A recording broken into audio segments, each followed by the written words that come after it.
Well, good evening, everyone, and welcome to Portsmouth Coffee Talk in the evening. And this is a special edition. I want to come on here and make an announcement tonight about Portsmouth Coffee Talk. And first, I'd like to talk about, how Portsmouth Coffee Talk came about. It started back, and you've heard this story before, but let me go over it again. When Chester Benton, a radio legend here in the area of Hampton Roads, and born and raised in the city of Portsmouth, called me and wanted me to do a show on uh, the radio station, the Christian Broadcasting Company, not to confuse it with the Christian Broadcasting Network in this area, which is uh, the Robinson uh, Empire. But anyway, it's a black-owned and operated radio station that's been around, started by Bishop Willis years and years ago, and it's been around, seemed like forever. Most notably, most people might know of WPCE on FM, and that was one of the premier gospel radio stations around in this area. And then they sort of evolved into, along with the Christian broadcasting, getting into talk radio, early morning, so certain community guidelines they had to follow, all stations had to follow, had to offer a certain amount of time for community engagement. So early in the morning, Chester started the Seven Cities Forums of Hampton Roads, which each day they had a host for each city. And he chose me to represent Portsmouth. And of course, I told him, I said, man, I'm not a journalist or I'm not a radio announcer, never done it before, except in the privacy of my room, acting out, like I was him and some other radio stars in the area. But he said, you know a few people, you just bring them on the show and just have a conversation with them about different issues and subjects. So I said, okay, and it started out once a month, and I would come on at 6 a.m. For a half an hour, and everybody I asked at the time agreed to come on, and some people I had to ride by the house and pick them up. And it wasn't because of the early hours of the morning. They said, well, I'll come on if you come by and pick me up. I said, okay. I just wanted to make sure I had the guests. So I did that and did that for a while. And then uh, as time went on, we switched to every Monday, every week. And which means I had to find somebody every week. And sometimes I couldn't. It wasn't because people turned me down because they just weren't available. And whatever the subject was, I had to get up there and pretty much wing it, because sometimes it just didn't happen often. A guest might not show up, something came up with them and they couldn't make it. So I would have to, sort of ad lib or through the conversations because I had questions for the guests and wanted the guests to participate. So, and I got pretty good at that, but still not on the professional level. I never considered myself there because my respect for people that do it professionally, either from experience or going to journalism school for that or some area of entertainment in their college life where they are trained, to be announcers and actors and whatever. But it kind of came, sort of on an amateur way, natural for me. And I enjoyed it. And then as time went on, I said, let me get a co-host, and I thought about my cousin, uh, uh, Thomas Chapman, uh, and Junior, Thomas Chapman Jr. And I said, yeah, and he's retired colonel out of the Army, and he hadn't been retired too long. And I said, man, because we talk at family gatherings, and he always had, plenty to say about politics and a lot of other subjects. And he was more free now that he was retired from the military to say some things that he always wanted to say or he observed while he was in the military. So I said, wow, what a great co-host this would be. And, we already have that family connection, so it probably will kind of work out. So I brought him in, and he was a great addition to uh, the show that I was doing. So we were still coming in the studio for a 6 o'clock show, a 6 a.m. show. That means he was coming from Suffolk and I was coming from Portsmouth, and the studio was once it was on Granby. It was on Granby at one, not Granby, but anyway, it was downtown Norfolk. And excuse me, it'll come to me after a while. But it was downtown Norfolk in a historic building where Bishop Willis used to do all his broadcasting, and they pretty much owned the whole building for years and years, and a lot of things went on there. So we were coming in there, and the guests were getting up early, coming in there, and someone would tell me, "I don't usually get up this early, but I'll do it for you." And we really appreciated that. And so Tommy and I did that. And then they moved to Virginia Beach Boulevard in a newer studio. So we did that for a while. And then came COVID. COVID, let me show one of my good friends and first guest uh, was right here, was Costello, Costello Williams.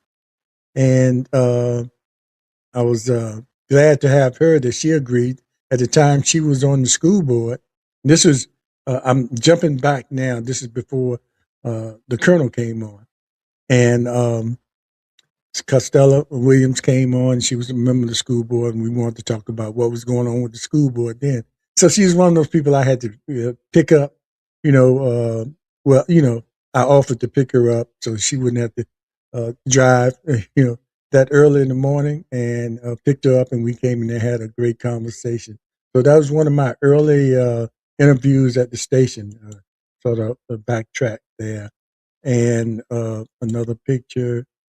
Well, this was actually my first interview with a kidney transplant patient, and I know I'll think of his name when we go off air. But anyway, he was my very first interview, and we had that transplant uh, donor uh, in common. So we had a robust conversation about transplants, and he had had two kidneys transplanted, and at the time I had a heart transplant. So that was a great conversation. And so I think one more. This is just showing me in the studio, at the mic, on the radio, during those days. And but getting back to Tommy, Tommy came in. But first, he came in. He was uh, he was a guest. He was a guest on the show. I brought him in. He came in early, and we had a conversation about the military. And he talked about the advantages of going in the military, and and really, taking advantage of that, and going to school while you were in the military, so you wouldn't have to worry about the those costs that come after graduation. Those paying back those loans, because while you were in the military, you could take advantage of educational opportunities, and Uncle Sam would pay for it. So he talked a lot about that and his career in the military, and he eventually, as I was saying earlier, became a co-host, and we had several conversations with people. And this particular one is with his brother Michael, and what a great hook when Tommy came on. I call him Tommy. I said he was my cousin, and grew up calling him Tommy. And we said I pinned him as the Colonel, and so the Slim and the Colonel were on the seven cities of Hampton Roads representing Portsmouth. but we had a particular special guest this particular day in the studio, which was Michael Chapman, his brother, who attended and graduated from Virginia Tech and worked for Nassau and Hampton. And I think he had retired by then, but he was still doing a lot of recruiting. He's an electrical engineer, and he was doing a lot of recruiting for Virginia Tech and also working with students at Norfolk State University in their engineering program, and also was a judge for the robotics in the city of Portsmouth. For I think he was more regional, but I remember seeing him judging a robotics competition of all the schools. So he was very involved after his graduation. I mean, his retirement. But here he's talking about the opportunities that are out there for students that want to attend Virginia Tech and the different scholarships and the different programs that are out there for high school students to be able to take advantage before they get to college, get a chance to go up and spend a weekend at Virginia Tech and get a chance to review the college life, whether you pick Virginia Tech or not. Of course, he wanted you to pick Virginia Tech because that's what he was recruiting for. But anyway, so yeah, that was the radio side, and then the COVID hit.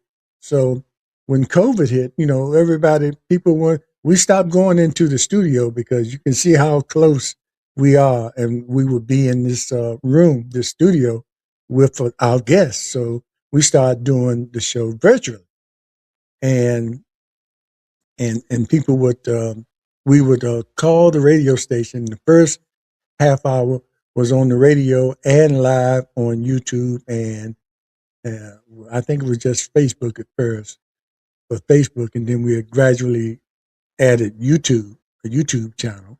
But we were, did the first half on the radio, and did then later uh, the second half we just did it live, and that's when we after the pandemic we brought in a third. I thought it would a nice balance if we had, you know, perspectives of, all the subjects we were tackling or talking about, and the guests we had would have a woman as a part of our team, and who better to bring in than Leah Drake Stitt, and who had experience in politics. She had been on the Portsmouth School Board for years and served on other boards and was involved in a lot of uh, community activities. So, what another perfect fit for our crew. And we did I think we started then at 6:30 rather than 6. Broke it down a little bit. So we did a little promotion here. And of course, you can see it was during the pandemic, so we still had our masks on. But this is one of the photos we took in promoting the new team for the Seven Cities of Hampton Roads. Eventually, we turned the after we kind of went away from the radio part, because that became more difficult trying to call in and, have someone at the radio station. I think they wanted us to come back in the studio, but it was much easier for us to continue virtually because it made it easier for the guests. And the guests didn't have to get up early. Well, they had to get up early, but not as early to physically come into the studio. They could get up as long as they were dressed from here to here, you whatever went on anywhere else that was on them, but long as visibly, we could see them and they hair combed and all that stuff. But then and that worked out fine, and we did that for over 5 years. Mostly live on YouTube and Facebook, and then we would at first we started we would do Facebook and then upload it to YouTube, and then I found out we could simultaneously be live on YouTube and Facebook, so which made it a little easier we didn't have to do a lot of work after the show was over. So yeah, so that was our beginning of the partnership of Leah, the Colonel, and Slim. And I'm looking for this is going back to this is when we were still on the radio. A picture that we had, we were still all on the radio uh, for that first half hour, and that worked out for a good little while until it didn't. It wasn't a, a, a bad breakup or anything like that. It just after a while it became a little bit more cumbersome. I know I messed that word up, but anyway, it became a little bit more difficult to, try to connect that. But shout out to the Christian Broadcasting Company for giving us that opportunity to be on the radio and going live. But we did real well just going live on YouTube and Facebook. Facebook. So this is probably another promotional tool we had during the radio host fuel, which is the coffee. And this is when we had changed the name. We were strictly on YouTube and Facebook, and we changed the name to Portsmouth Coffee Talk, which is what it oops, what it eventually became now. Sorry about that. Didn't mean to put that on. I wanted to play a little bit of this is one of the first shows we did after the pandemic hit. And I'm gonna play just a little bit of that, and we were still on the radio then. And this is the audio of that. We always started out with a prayer.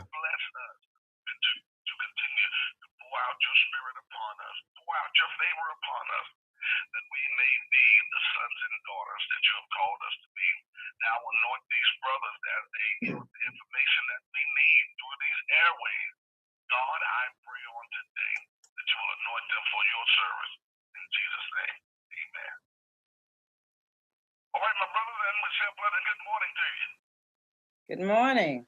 Good morning. Good morning, Colonel. How you doing? I'm sorry. Good morning, Bishop. How are you? Man, I'm doing well. How about yourself? I'm doing great, man. We glad to be back. Glad to hear your voice, and we can move forward with our new programming. But thanks a lot for what you do for us. We really appreciate it. All right, man. You guys be blessed. I hear you, and thanks for that prayer. So we'll get started. Every day we rise is a great day to be alive, and welcome to WGPL Joy 1350. Great day to the be Seven alive. Cities Farms of Hampton Road presents the new Portsmouth Coffee Talk with my name is James Slim Overton, and our other host, Leah Drake Stitt. Good morning. Thomas Chapman. Good morning, host. Fellow host. Good morning. How are you? Remember now, this is the first show that we did after the pandemic. Indeed. As so we're so glad to be back on trio. the air and going forward. We The have Colonel some and I exciting have been things on happen, but, radio and we'll as a talk duo. about that next week. But today we have a very important topic we want to talk about, and we have some important special guests here that is going to help us with this topic about the COVID-19 and its effects on the city of Portsmouth and regionally in Hampton Roads. First, we have Dr. Lauren James Vaughn, who is the director of the Portsmouth Health Department. Good morning, Dr. James Vaughn. Good morning, Mr. Overton. How are you? Thank you for getting up early and coming here with us. Again, this is your second time on our radio show, and thank you.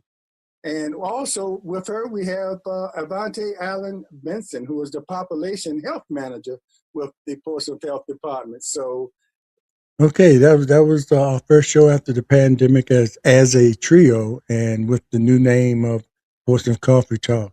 And yes, indeed, that was some of the early days of broadcasting, and we started out, with the health department, and it was appropriate then because we were talking about COVID. They came there with some information from the Portsmouth Health Department about COVID and what was going on. It was still pretty new to the general public, and a lot of people were concerned about, the mask. When should I wear the mask, and and all that. So they came with some great information uh, uh, that served our guests very well, and we really appreciate that. And I'll play a little bit more from that later on. But yeah, so that was a great time, for some coffee talk, and as I said, it went on, and we had some great guests.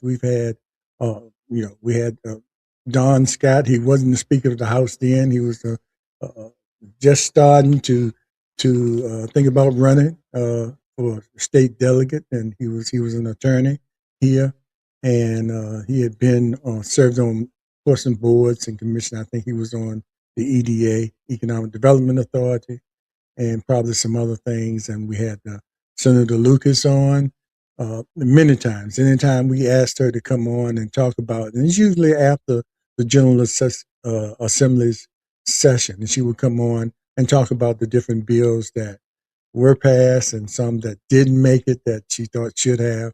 So it was always a pleasure to have her on there. And then we covered a variety of subjects from, of course, me being a heart transplant patient. We brought on a team that was taking care of me. They're still taking care of me because once you get that heart transplant, every 3 months, for the rest of your life, you have to go to uh, get those assessments done and check and see how your new heart is doing. And thank God it's been 11 years now since that happened. But anyway, so we had a variety of guests, and we just continued on, and then you look back and say, wow, where have all the years gone? We have a total of like 873 videos, 873 videos out there. So they're still on the YouTube channel, and whenever you get time, you have some free time, just sit down and watch all 873. Just like you binge watch, the shows on Netflix, binge watch some of our videos. You might find something that interests you or be a benefit to you as far as the information. But we talked everything about the Black history. We had the shows on the veterans, and always had guests coming here. Every once in a while, we didn't have a guest. We just talked among ourselves about what was going on. Of course, we went through the first Trump administration, and was a lot to talk about that, and then the Biden administration, and then it was a lot of talk leading up to when Trump was running again, and a lot of things that were forecast on our video on our shows from our hosts as well as the guests. We see it happening now. With the Project 2025, we talked a great deal about that with panels that came on and sort of laid out what was in that particular project, and how they were going to try to implement that, into the government, and we see it happening now straight out. And of course, I have to give it to a shout out to my cousin, the Colonel. He was very insightful in a lot of things he said to watch out for. And he even said something about, I think he was talking about our show, that, as small as we are, that one day during the broadcast, we might get a knock on the door saying, you all can't say that unless you say something in my favor, in Trump's favor. But that didn't happen to us, but we saw it happen. We see it happening now to a lot of other journalists, that once they're independent, or even the one involved in the legacy media, that's been around. You see a big change in that. You start out with Fox, and now you see some of the other places. You know, so I guess you can say a lot of shows have been biased one way or another. You have shows that are biased or lean to the left. You have shows that lean to the right. Some of them claim to be even with it, but you can tell. But now you see a lot of independent journalists coming out there. So they don't have to hold back anything. If they're leaning to the left or independent, they will do that. And the people that they favor, they try to hold them accountable as well. And then you have the people on the right that'll be there that will state their case about why they think their ideologies are the ones that should be followed and why they follow Trump. Yeah, it's just the way it is. But anyway, and we just continue to do that. And one of the things, one of the reasons I wanted to come on, I think there have been several times when we kind of suspended Portsmouth Coffee Talk. I think we got to the point we would do it during the summer because a lot of times, excuse me, that was vacation time for some of the hosts and some of the potential guests. So we just started suspending during the summer unless we had something that was a hot topic that really came up and we could call each other together and excuse me and deal with that. But and then it went on a little longer because sometime when you're doing this like every week and trying to schedule guests and then you have to sort of even though we are a small operation here, it's still a lot goes into putting this together, and want to appreciate. We want to appreciate all the people that, especially in the beginning, that supported us financially, which helped us pay for the small things. It doesn't cost a lot to operate, but certain things we wanted to do, like create a page, a website, and things like that, that cost. And you always see me with the Portsmouth Coffee Talk hats, the different hats, and even I got shirts. But that was my expense. That's me spending money and all the little computers. I think one of the computers I use, I have about 4 screens in front of me, and one of them, the first one I was using for this, we bought for Portsmouth Coffee Talk through the funds that we got in the beginning. So we spent the money wisely, um, and of course, to be a part of the yard stream that we use as a platform to go out live on Facebook and there's Zoom, and then there's other platforms I use, Yardstream. So that costs every month, but that's an expense that I take on because I have other shows that I show on that too. So that was no problem. But that's certain expenses, you just take on because it's something that you want to do.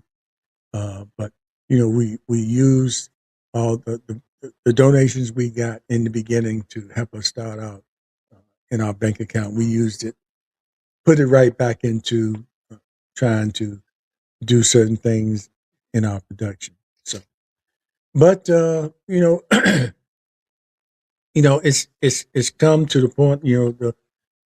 After a while, I think it's been about 7 years we're doing Portsmouth Coffee Talk, and the Colonel has gotten busy and with a lot of projects that he has, personal projects that he has to attend to almost daily. And Leah's the same way. Well, Leah's always been a really busy person. I don't know how she does it.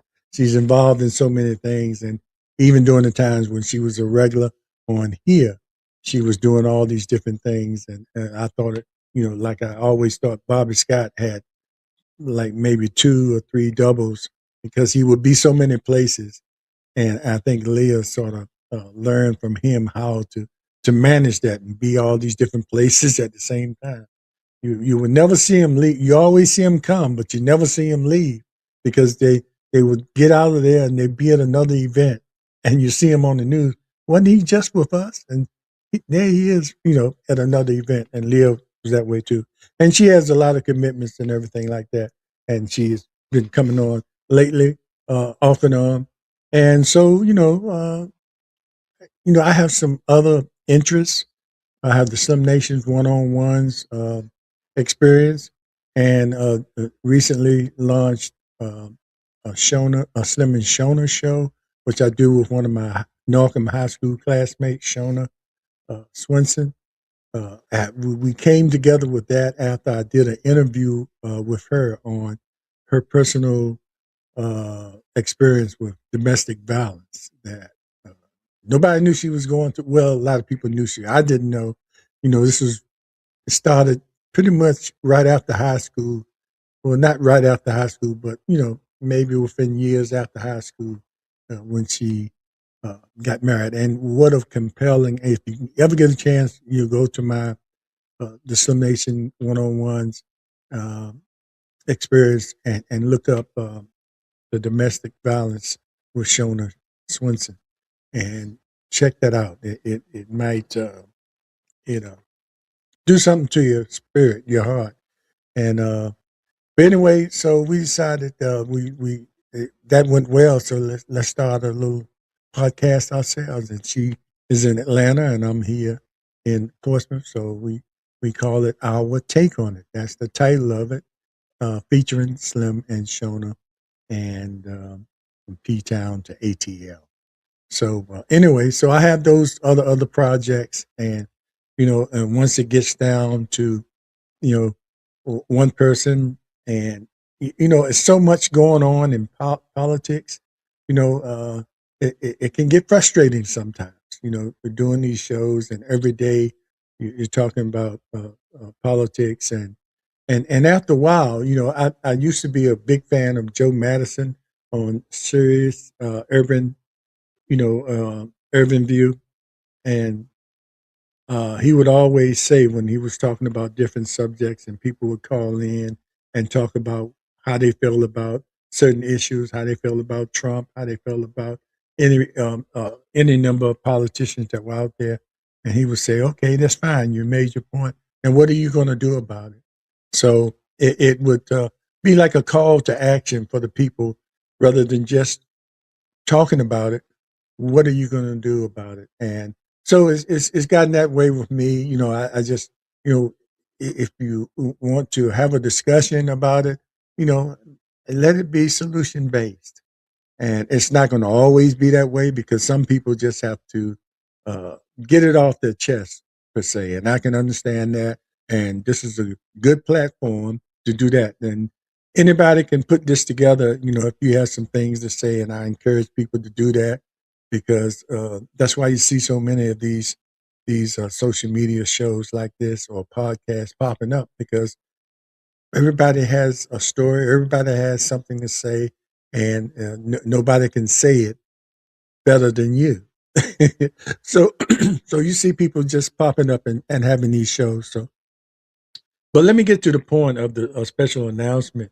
I'm going to suspend Portsmouth Coffee Talk starting tonight. This will be the last live show that you'll see coming from Portsmouth Coffee Talk. Of course, the channel will still be up on our YouTube channel, where you can go back and look at some of those, because some of those uh, videos that we have there would stand the test of time, because of the subject we were talking about.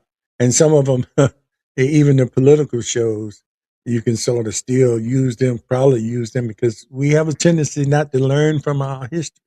And, and whatever's happening in now, another generation is going to see the same thing happen again.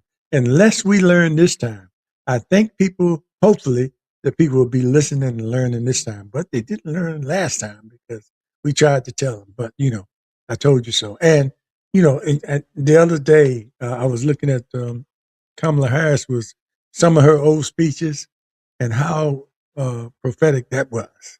You know, you know, everything she says, if you go back and look at some of those speeches, no matter how you feel about her, whether you voted for her or not, just go back and look at some of her campaign speeches, especially during the time when she had the debate with Trump.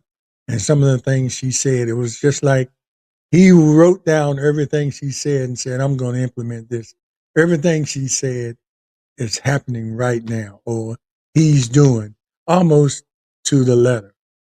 So, and I thought that was interesting. But anyway, we just want to. It's kind of hard, with just me now trying to.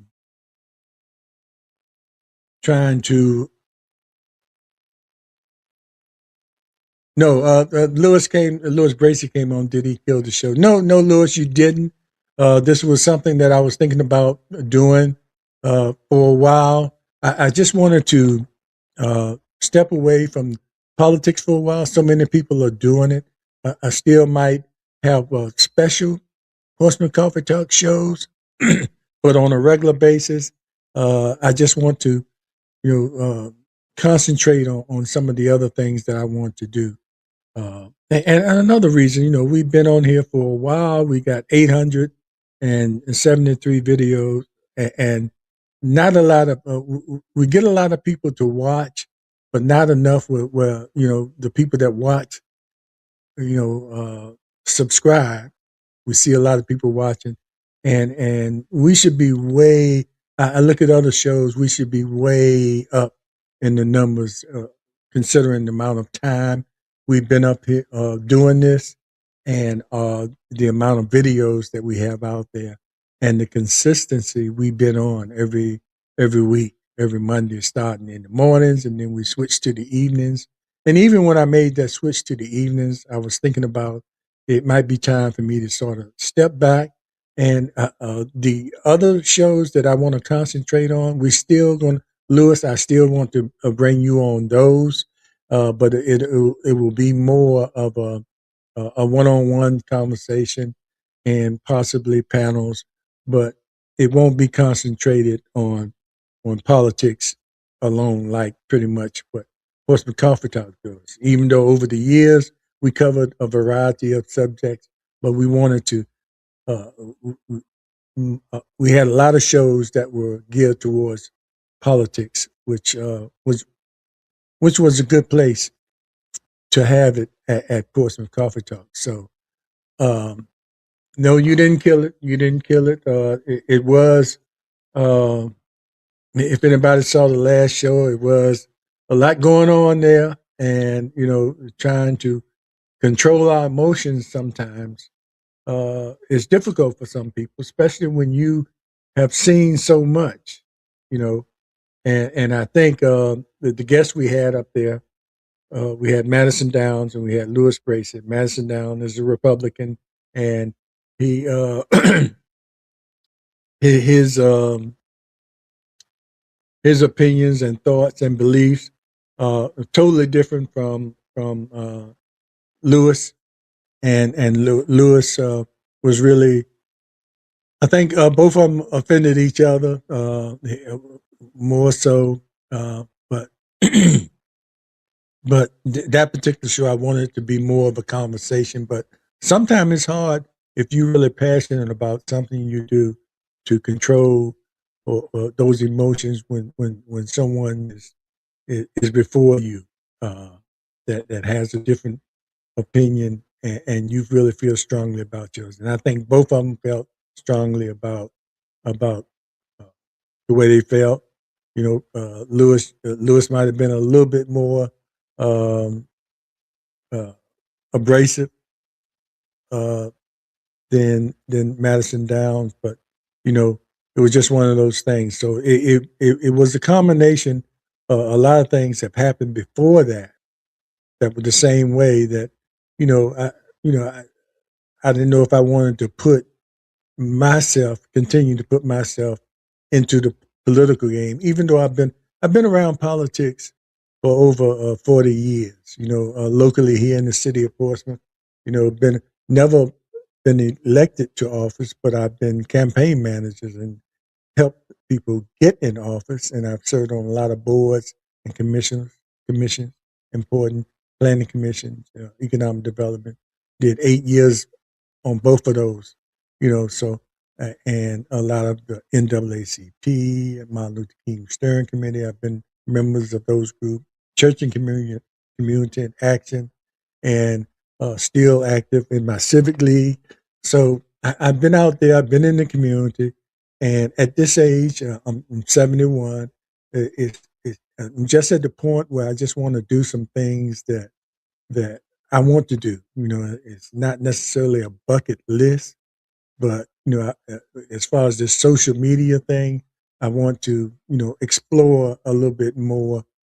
So beyond what I'm doing here in Coffee Talk, so it's just gives me a little bit more time to put a little bit more effort because I'm still learning how to navigate through this social media thing, where I can reach more people and but my ultimate goal is to share information to whoever is out there and to get it, to receive it. And those shows and the Slim and Shona show, our take on it, we have serious subjects, and then we also have fun. And I want to have a little bit more fun on these videos. I think when you see the hosts having fun, and we had a lot of fun on Portsmouth Coffee Talk as well. It's evident. Just go back and look at our videos. We had a lot of fun, which was the reason why we did it so long. And you'll see me on the one-on-one talking to candidates, and that's going to be my commitment to sharing the information with people. I'm not necessarily if the candidates want to donate something to the show, that's fine. But I'm going to be committed to talk to the ones that want to talk to me and make sure that you get to know who these candidates are, the ones that watch my other platforms, and that's where I would you know dabble into politics, but the you know, the panel discussions, I'm gonna miss that. I still think I'm gonna bring people back for panel discussions because I think it's a lot of different subjects that we can talk to other than politics. Because everybody's doing the politics thing. Everybody's doing it, and you can't you turn on TV or anything without seeing someone for podcasts or something into the politics. And just me personally, as much as I am, I'll still be watching the politics. As much as I'm into it, you know, um, I just wanted to do something else, and I think Portsmouth Coffee Talk is a great avenue for that, which is why sort of stepping away from that. You still probably will see me out there with my Portsmouth Coffee Talk hats on or my shirts, which will be an indication that you might see a return of it because I might miss it and we might come back with a whole different format. But for the time being, we're going to step away and, as I keep repeating, concentrate on some of the other things that I want to do.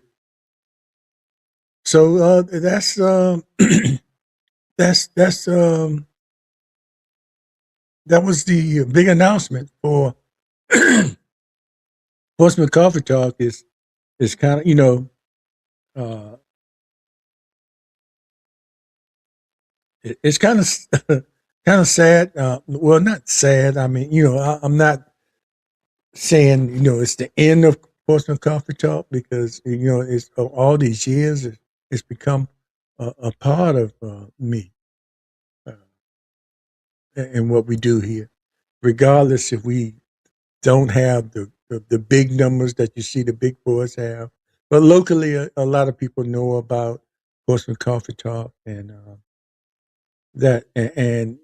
some of we've had a lot of comments and people say the guests we brought on and the subject we covered at that particular time might have helped them.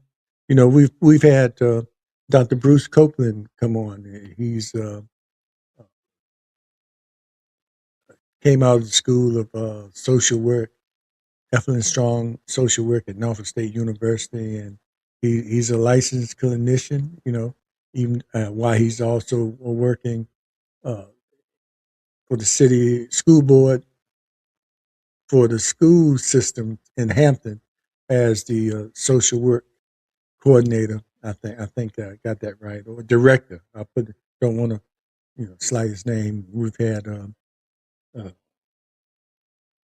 Dr. Fairfax out of social work in Norfolk State, and of course, I have to mention Dr. Ernestine Duncan, who is out of Norfolk State, the School of Psychology, who has been with me for Portsmouth Coffee Talk or the program. And I said me because she used to come to the studio in those early mornings. She's one of them.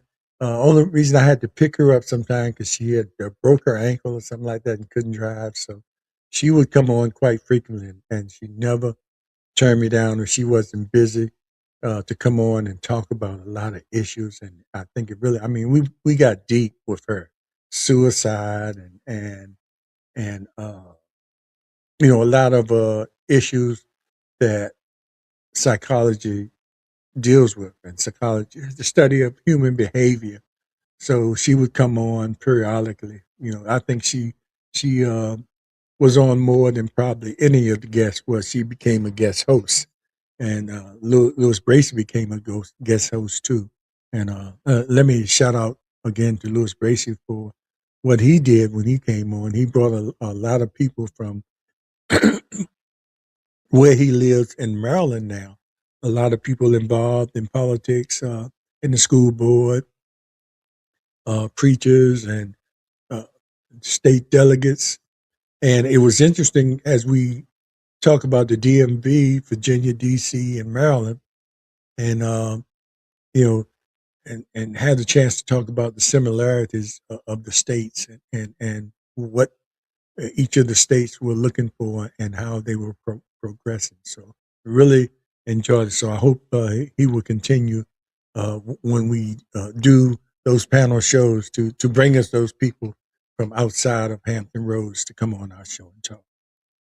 But many other people and some of the prized and I'm going to do a thing where I show uh, periodically, maybe for the next 2 Mondays, instead of having a regular show, I'll show uh, pictures from the guests we've had, of those 873 videos, just on a collage or something showing how many guests. And one of some of the best shows I think we had with some of our elders, and I'm one of them now, but these, uh, Horace Savage, who was turned 100 recently, but when we interviewed him a few times, he was 90, 5 or 96, and then turning 97.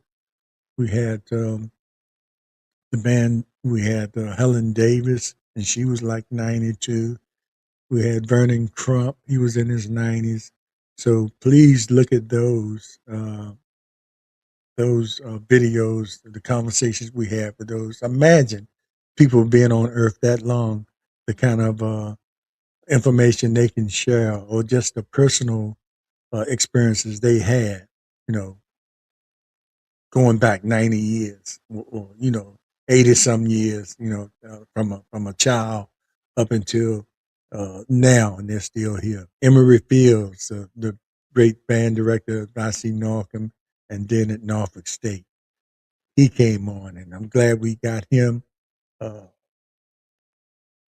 on the video before he passed away, and Helen Davis passed away after our interview, but the other two are still here.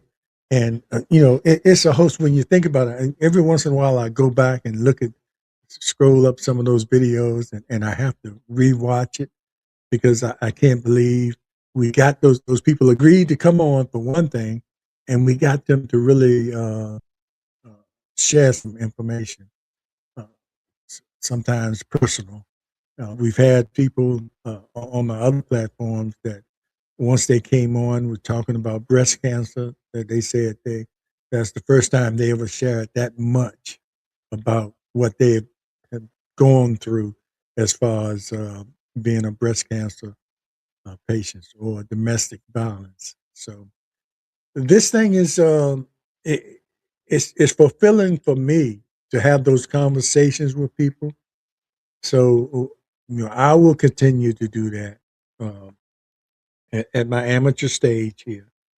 Still learning and still hoping to have those conversations, always trying to get better. You're never too old to get better at whatever you're doing or learn something new.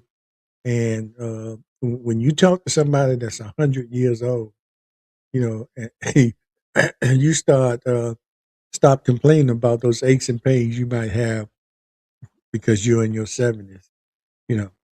So we should be so blessed to make it to that point. But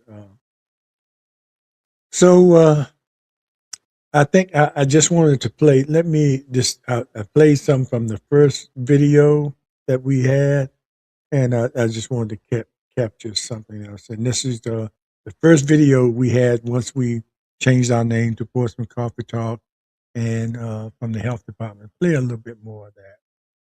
Will come out of retirement, which is awesome because they work really hard and they do want to relax, but they just feel compelled to give back all across Hampton Roads. We've seen that, and we are just trying to get more and more staff so that we can have the biggest impact. And to your last point about reaching age groups, especially younger folks who don't typically need care. We know the people who go to the doctor the most are probably older African American women. Yeah. And that's just because they're really good patients. No, well, all jokes aside, that has been reflected in studies. So you raise a valid point. How are we going to reach those harder to reach group, the younger people who are asymptomatic and don't feel they're affected? A lot of the local media campaigns have focused on that, although as a younger person, you may not be affected. Think about your parents, your grandparents, those in your community who are vulnerable. So we're trying to hit on that, the community emphasis. And we're just going to have to get really creative because that is an important group that we cannot miss. And Avanti and I have a big job. Yes. And that's something that's in the works right now as well. I'm not able to give it out yet, but they're working with local celebrities to try to get the word out via text message, radio campaigns, because we know that particular demographics, they're not like us. They're not going to read the newspaper. They're not going to check the data. But to hear someone say, hey, man, okay, we need to physical distance. Think about your grandparents. And that's where it hits home. With the younger people, they may know, but they're not aware. But when you say the grandparents, that's when it hits home.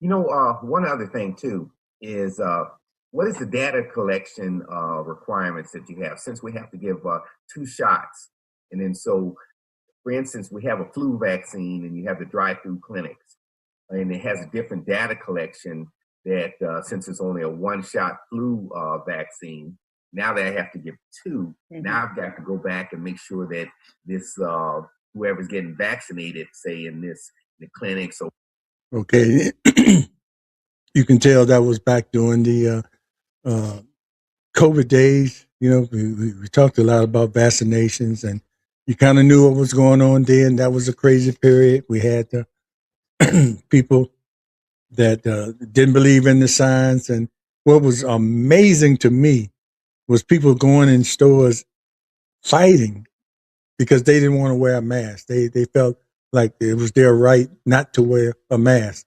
It wasn't so much them interfering with their rights, but what about the people in there that had a right to be safe from whatever this that pandemic was creating?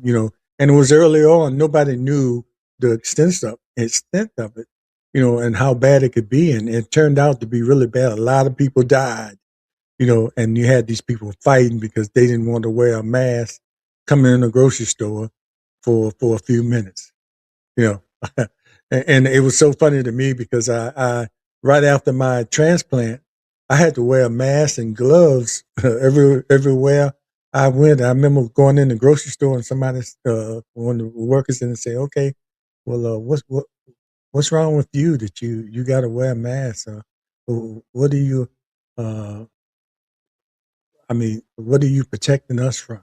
I said, no, this is to protect me from you because my immune system was highly compromised because, you get a new heart, even though it's helping you, the body is set up to uh, be comfortable with nothing but the original parts. So you put something new in there that wasn't born there, the body is going to attack it.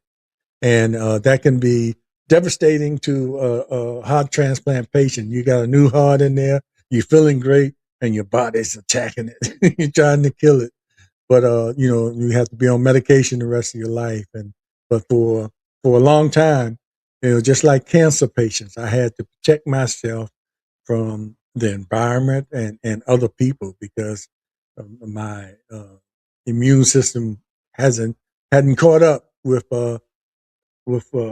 protecting me because it was concentrating on that foreign object that was in my chest. What are you doing here? Nobody told us you were coming.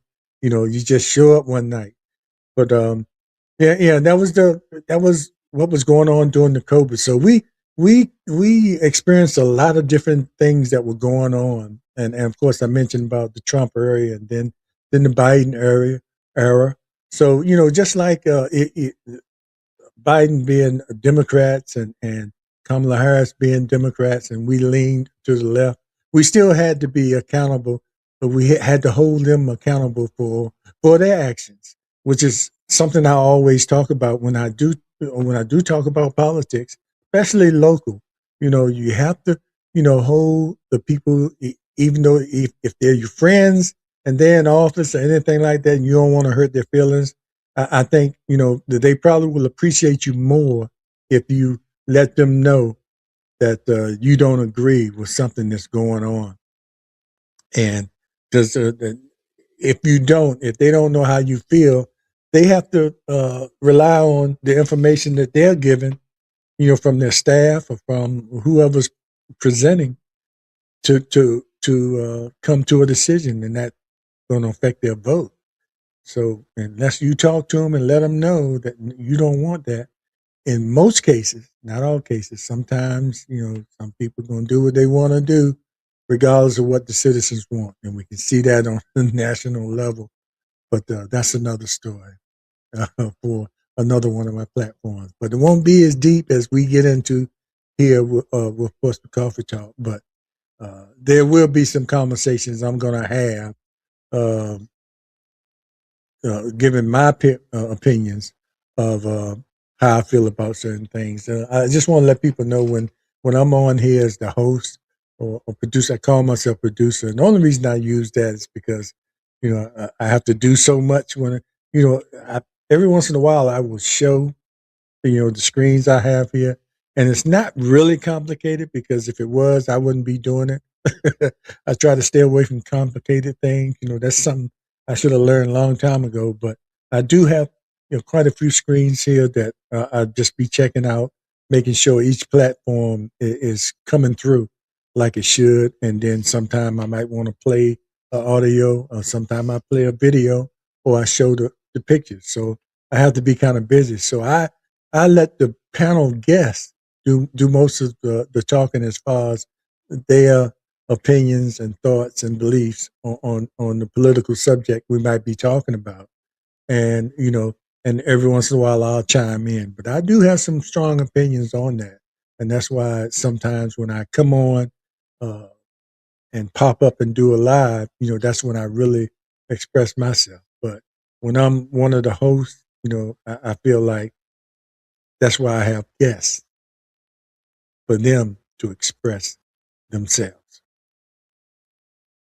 So that's why. If you don't hear a lot from me as far as that, and then sometimes you'll see me get in arguments with people, and it's not just you, Bracy. Over the years, I've had some things where I really spoke up, but my nature, people expect me to be like I am. I've always been kind of a quiet, laid back guy, but watch out for the quiet guys. It's something, always something boiling on the inside that's waiting to get out. We just over the years learn how to refrain. But but anyway, I'm rambling on now, but I want to thank all the people who've been supporting and shout out to Lauren. I talk about her a lot, and she's been on the show. You see her up there. She's going to need me on the show as a guest. Okay, I'll be glad to be a guest. Don't know what I'll talk about. Maybe I'll talk about. I had a dog I got when I was 10 years old, and when I went to college and came back home, he was still living. He met my daughter. He was about 16, 17 years old, and he wasn't ready to go nowhere. Maybe we can talk about that. Oh no, I won't do that. I might get you canceled. But anyway, I appreciate you. I appreciate you taking time out your busy schedule to come on one of our shows and got a chance to meet you in person at events. It seemed like you're just like Bobby Scott. You're everywhere, like Bobby Scott and Leah. You're everywhere too. But that's what you do. You travel around and you're covering Virginia. You're from New York and covering Virginia. Your mother lives here, but you mostly hang out in Northern Virginia, and so you can just pick up and go to the Capitol anytime. And I watch your show all the time, and I see you right there in the thick of it. And you daily, you have your opinions, and you show what's going on out there. And I encourage people to join Lauren's show. Look up when you get a chance, Lauren. Put your information how people can watch your show, and if they want to join, very reasonable to join, and make sure that you get all the information that she gives. If you want to get some real news and experience, uh, Lauren has experience, you know, of being on all the legacy networks, and she's author on Roland Martin. Senior moment there, Roland Martin. So Lauren Burt is her name. I'm sorry, Lauren Victoria Burt. And if you don't know her now, you will know her because I'm talking about her all the time.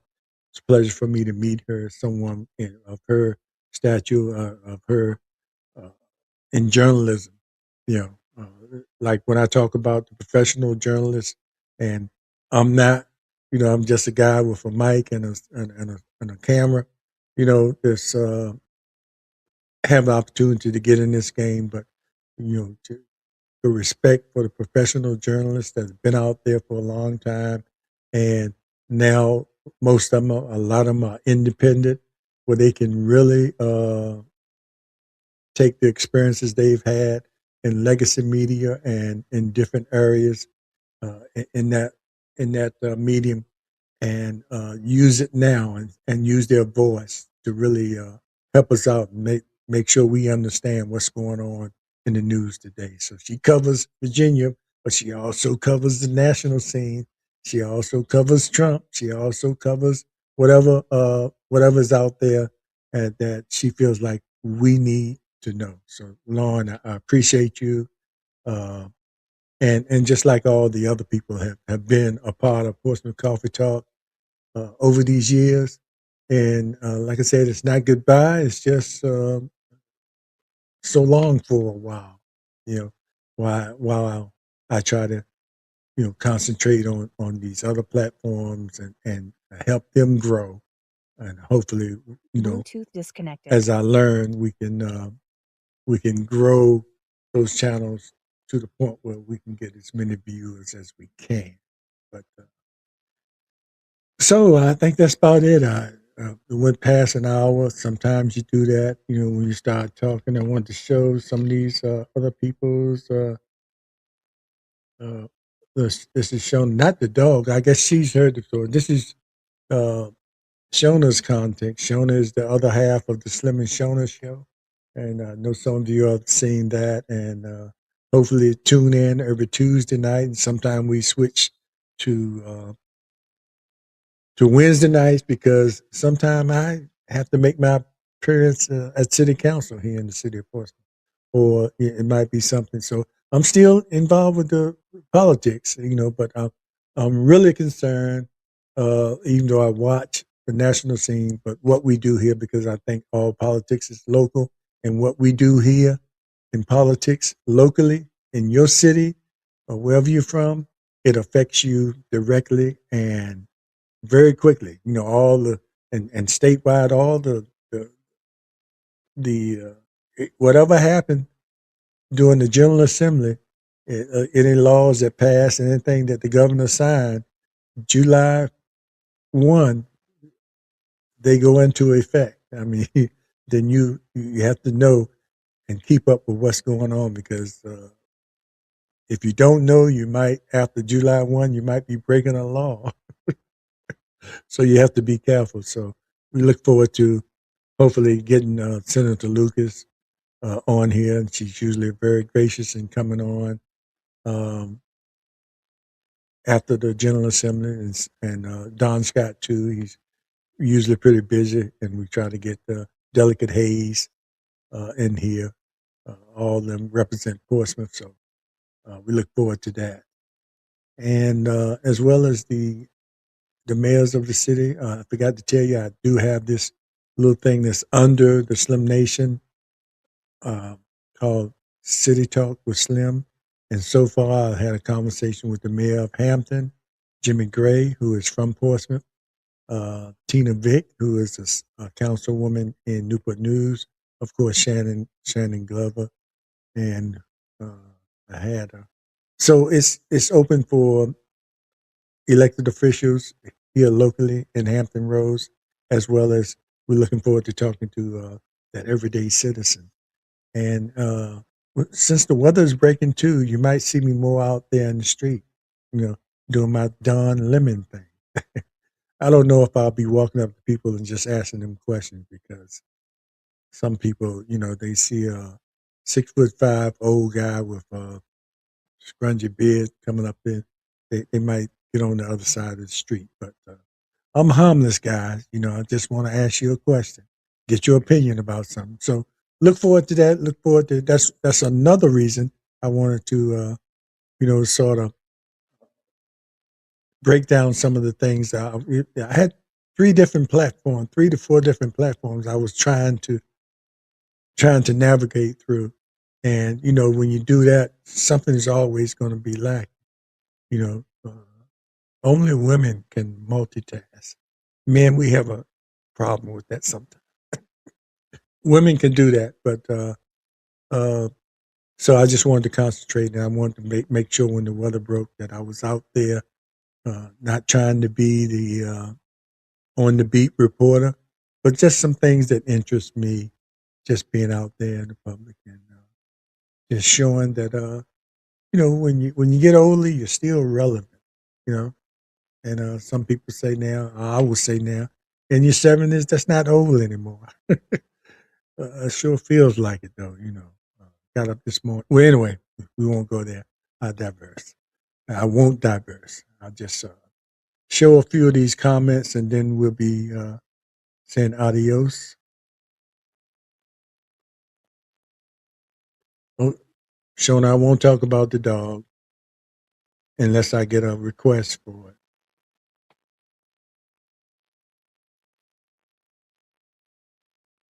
Thanks, Lewis. And for those of you who don't know, Lewis and I go all the way back to high school. And we had a high school fraternity called the Imperial Psi Epsilon. And he was president at one time. I was president one time, and we had, if people know about the Sahib Club out in the woods, we had dances there. We had a dance. This is high school now. We had a dance. We had a live band, Positive Sounds. If you're from this area, you know about the Positive Sounds back in the 70s. And it's something, graduated from high school in the 70s, and now I'm in my 70s. Isn't that amazing? Came out in 72, and next year I'll be 72. But anyway, that's life. I just thank God I got a second chance to even see 70. Because when I was going through what I was going through, I was in my mid-50s. Well, it started earlier than that. I was in my 40s when it started, heart failure. But it's a show about that too, you know. It's a show about that too on the Slim and Shona show, where I really talk in detail about what my experiences were. And then you might still think about that book. But I think I've showed the. But you know, you all can still, if you go to Personal Comfort Talk and watch some of the videos, you can still subscribe. You know, if you do that, you know, you might bring us back sooner. You might bring us back sooner. But whenever we come back, it's going to be, we always take the time when we are away to look for ways to improve the production. And I'll be trying to do that on the other platforms as well. And then maybe bring that back to the Portion Coffee Talk. You know, I got a lot of these hats, and I can't let it go completely just for the time being. And anyway, thanks again. We appreciate you, and we'll see you next time on.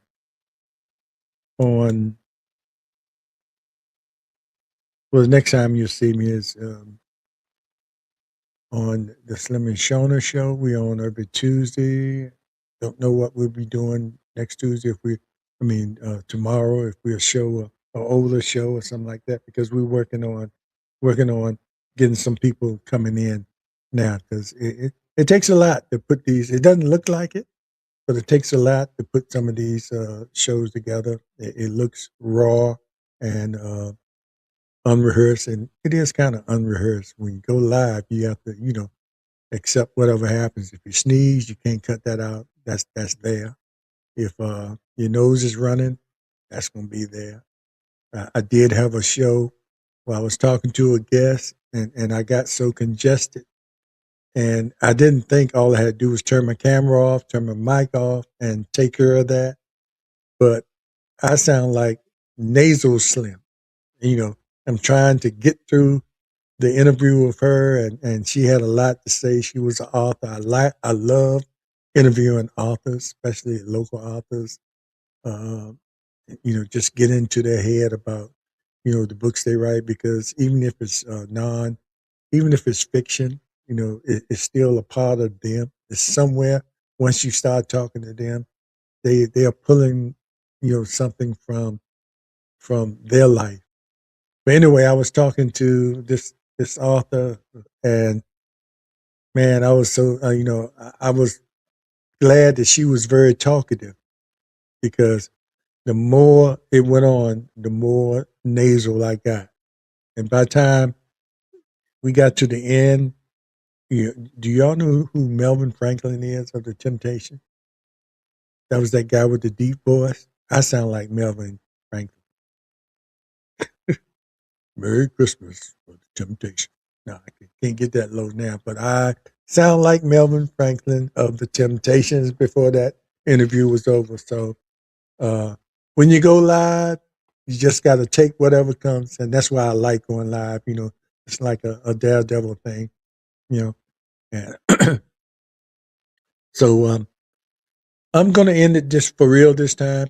You can tell probably how I probably don't want to end Portsmouth Coffee Talk right now or suspend it, but I absolutely have to. It's imperative that I do this at this time in order to look into the other things I talked about and see where we can go from there. But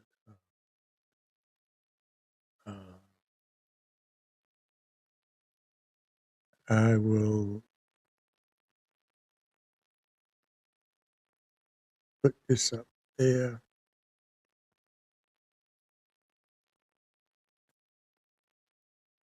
And just to remind you, that's where it all started. Thank you, Lewis. Appreciate it. And Lewis, I appreciate you. What you brought to us, and I see you by showing your comment. You also got to show your shirt. At least it's not the one that your most famous shirt. Yeah, at least it's not that. But signing off now, and like I said, it's not goodbye. It's so long from Portsmouth Coffee Talk, and just look for me on the other platforms, and I'll be letting you know what's coming up with that. And look for me out there in Hampton Roads somewhere, at different events.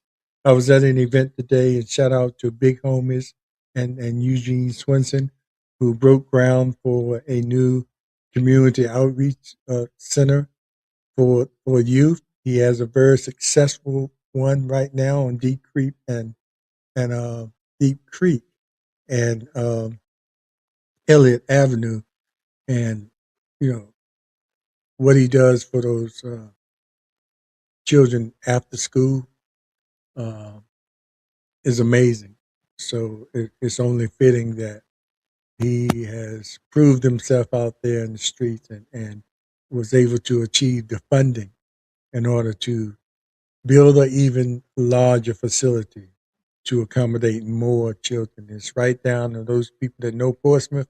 It's right down on London. I mean, not London, Lincoln Street, in the area where Washington Park used to be. And he's in the area, not in the Superfund site area. He's in the area that's been declared cleaned. If you know Portsmouth, you know the issues that were behind that Superfund site, and what sits on there now is a storage facility, which is uh, it's no harm to people actually living on that contaminated area.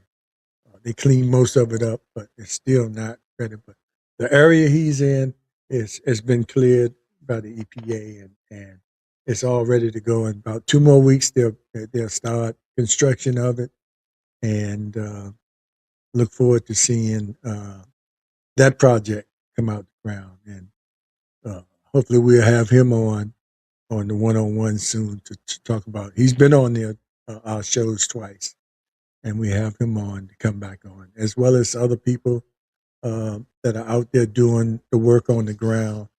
Uh, More attention needs to be brought to them and what they do. A lot of people, some people like to put them down, and you know say they're taking advantage of the funds, but you know. Most people that give out these funds, they check you out and they check your track record out before they give out the funds. And, so, in my opinion, I think they really put it to good use. And the results we might not see now as far as they're dealing. Anything they're doing with our youth now, we'll see the results hopefully down the road as we change their mindset now, and hopefully they're growing to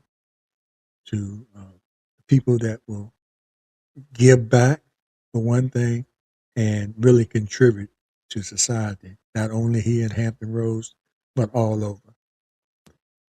So that's it. And as always, be aware, be informed, and be involved. Take care, and we'll see you when I see you. Take care. Talk about that dog story. Be our guest on the Portsmouth Coffee